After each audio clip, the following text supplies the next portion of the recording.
Hello, it's Tuesday, July 9th of 2024, and Friday, July 12th of 2024, and today I'm here in Perugia and Bologna to explore two unique Italian Gadgetbahns, the Perugia Minimetro and the Marconi Express. By the way, I think this view behind me takes the cake for best view out of a metro station entrance. The Minimetro is a cable-propelled pod-like people mover, but it's behind these barriers, so I first have to buy a ticket to enter.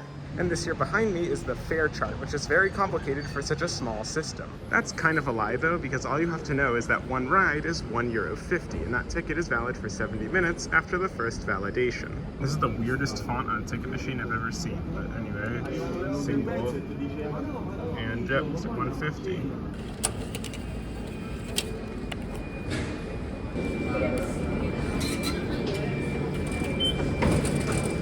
This is the station. It's very, very tiny because the pods are very, very tiny. But to make up for their size, they're very frequent, running about every minute and a half or so. The station has toilets, which is very nice, as well as a skylight, but that's not even the best part. That would of course have to be this incredible turntable, which turns the pods around at the end of the line.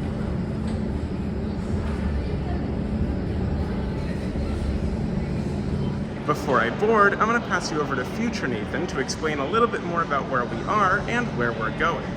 Perugia is situated in Umbria, roughly between Roma and Firenze. The mini-metro runs from Pincetto in the city center to the park and ride at Pian di Masciano through Fontivegge, where you can catch Trenitalia services at the main train station. The line is not very long, at only 3 kilometers, and consists of 7 sequentially numbered stations. Mini-metro is a sort of brand of transit system, and there are actually multiple similar cable-propelled installations around the world, like the Miami Airport E-train, for example.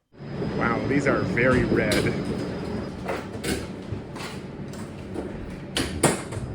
This looks like a roller coaster ride.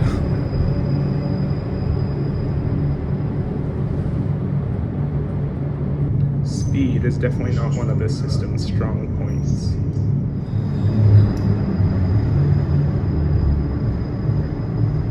We picked up a little bit of speed here. You can tell that the city is very mountainous with all these inclines. It's like an amusement park.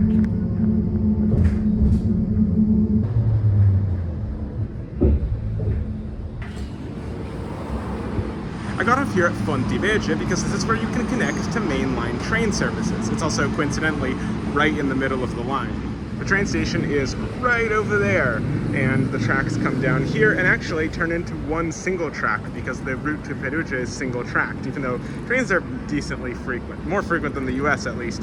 And that is a really cool bike lane, by the way. So although the system is mostly cable propelled, I think at the stations it's actually propelled with these tires. It is like a roller coaster. I also love that the trains are so frequent that people don't even run, like they just walk up because they know that another one will come very soon. I love the Minimetro logo, by the way, this M, which is also on the ticket here, because you can do so much of it. Like it's on the elevator, and also these like dot designs on the glass are based off of it. This stepped map design is also very smart.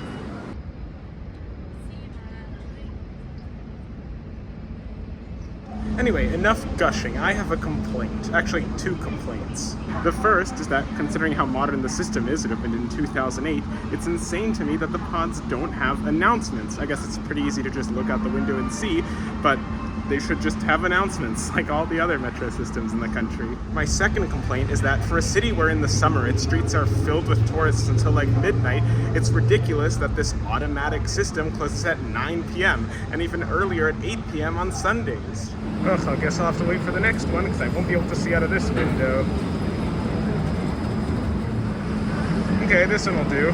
All the cars are numbered, by the way, and the number is right at the top. This one is 21.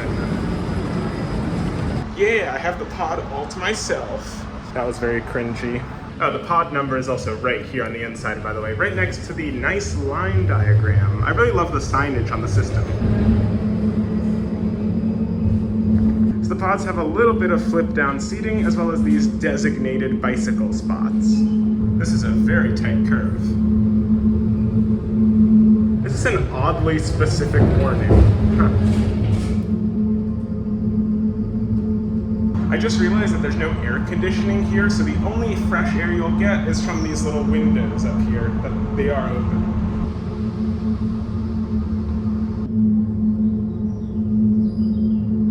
I think this is like the only straight piece of track in the whole system. So now we're arriving at the massive end of the line park and ride.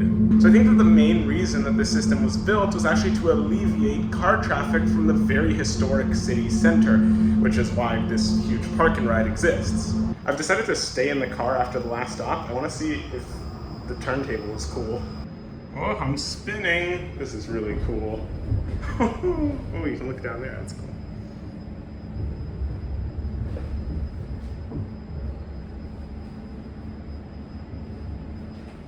This is kind of funny. All the gates on this side are obviously to enter, so I think I can't exit here. I'll have to take the train like one stop, go around, and then come back and get to the other side. That's a little bit annoying, but it is kind of my fault for staying on the turntable. Attempt number 2. And I'm also coincidentally in the same vehicle as before.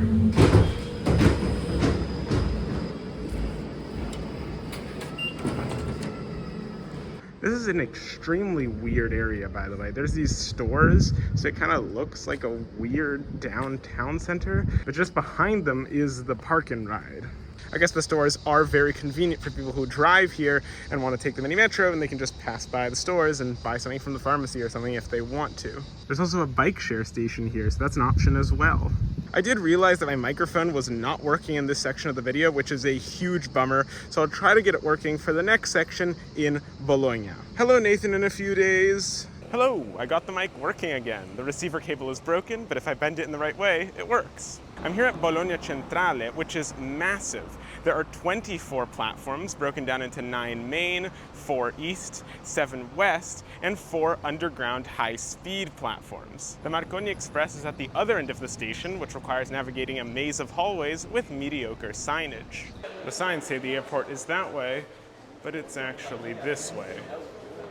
The Marconi Express is essentially a ridiculously expensive €13 airport monorail connection.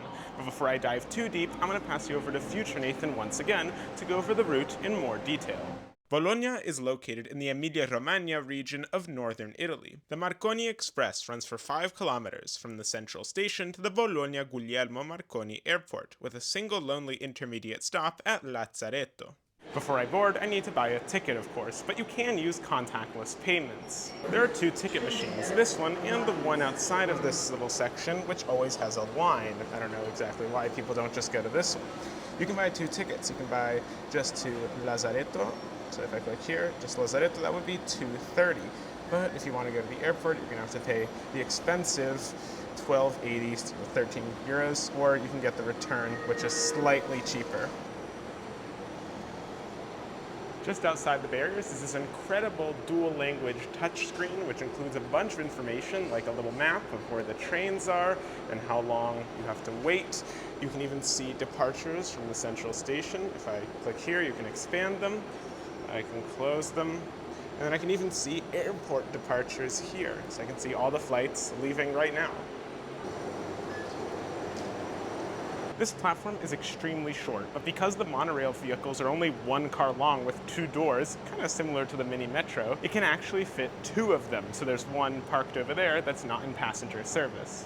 Trains run every 7.5 minutes, about the same time that it actually takes to get from here to the airport, and the line opened in 2020, making it very, very new.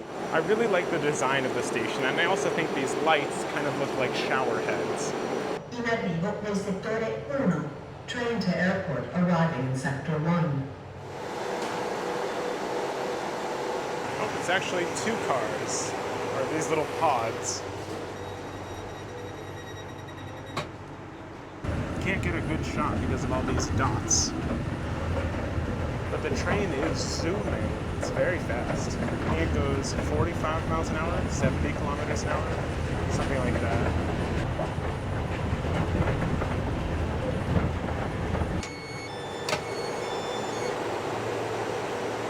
This is Lazzaretto, which is probably closer to the actual pronunciation, which is the intermediate stop that nobody uses. This is because the station is in the middle of nowhere. So why was it built, you might ask? As you might have noticed, the line is actually single-tracked, so a passing loop is required to have two trains running on the line. To maximize efficiency, the passing loop is generally placed right between both ends, which is exactly where the station is. Since the trains have to stop at the passing loop to allow the tracks to switch, it made sense to build a station here and allow them to open their doors while they wait. I think the most fascinating thing about this station is that the platforms alternate. So if the airport train comes on that track one time, the next airport train will actually come on this track. This is to reduce the amount of times the track has to switch, as because it's a monorail, the whole piece has to snap into place. This is indicated with little blue arrows on the departure boards. The trains are automatic, but they do have driver cabs in case of emergency right here in the front and back. I love how the departures are synchronized.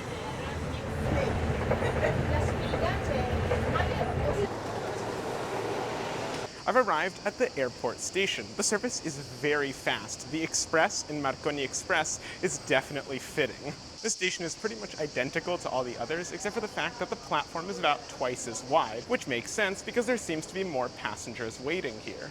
Before I discuss my conclusion, I'm just gonna pop inside the airport to check it out.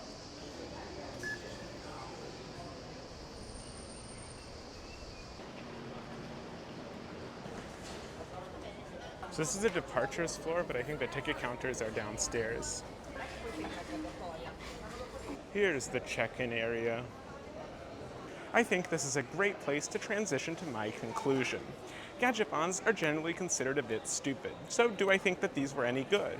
Back here in Perugia, I think the Minimetro is great, and I honestly can't think of a better system for the city. The alignment runs down an extremely steep incline, so a traditional steel-wheeled metro wouldn't work. There are lots of curves in the track, so a traditional funicular wouldn't work, and it goes underground, so even a cable car wouldn't work here. On top of that, I think the pods provide the system with the perfect capacity. They're rarely empty, and they can get full, but never overcrowded. The only problem I can think of is that the system mainly serves motorists from the park and ride, but that does heavily benefit the walkability of the historic city center, so I can give them a pass on that one. Now that you know my thoughts on the Perugia Minimetro, let's discuss the Marconi Express. I don't know why I necessarily picked this spot to record the conclusion, since there's a lot of cars behind me, but I'm already here, so let's just roll with it. The Marconi Express gets you from the airport to the city center of Bologna in less than 8 minutes, which is unmatched compared to any other airport connection in the whole world, I think. The trains are also quite frequent, and the airport station is connected to the terminal with a nice covered walkway, two more factors that add to its convenience. Now to the cons. The first one is that the trains are just too small. The two sections fit about 25 people. They're called convoys according to the signs. I think that's just a bad translation though.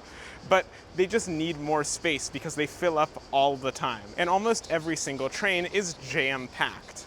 The second big con is the price. At 13 euros, the service is just way too expensive, even for Italian standards. The Leonardo Express, Rome's airport connection, runs over 6 times further than the Marconi Express. But even so, it's only 11 euros, or 2 euros cheaper. I'm just not sure the service is worth it.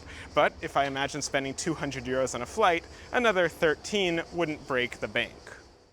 That's all from me for today. Thank you very much for watching. This was my first ever multi-day video, so if you enjoyed, please consider liking and subscribing, and I'll see you in the next one. Bye!